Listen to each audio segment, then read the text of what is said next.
Почитувани, СДС за само 100 дена од позиција на власт создаде вистински хаос во културата. СДС го партизираше ова министерство и ги запре сите проекти, а не отпочна ниту еден.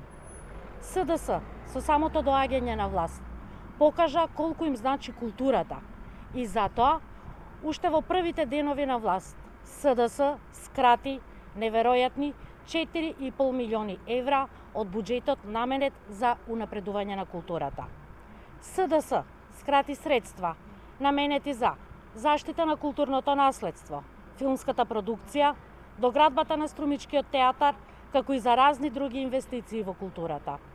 Ала Ѓозовски го партизираше Министерството за култура. На местото на докажани културни работници постави партиски потрчковци, без грам кредибилитет и легитимитет.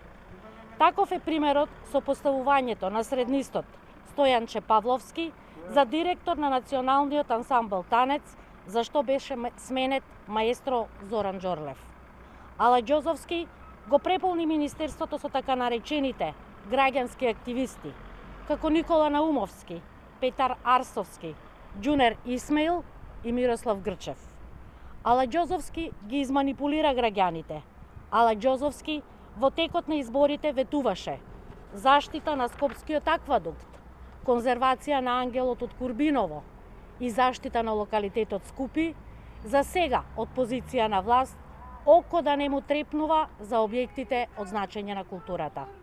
СДС за 100 дена причини вистински хаос во културата и ги понижи уметниците. СДС ќе останат запаметени по заложбата за укинување на титулата национален уметник, со која се вреднува трудот на уметниците, нашите врвни амбасадори на македонската култура во светот. СДС во културата креира хаос, несигурност и партизација и затоа ќе бидат казнети на престојните локални избори на 15 октомври. Ви благодарам.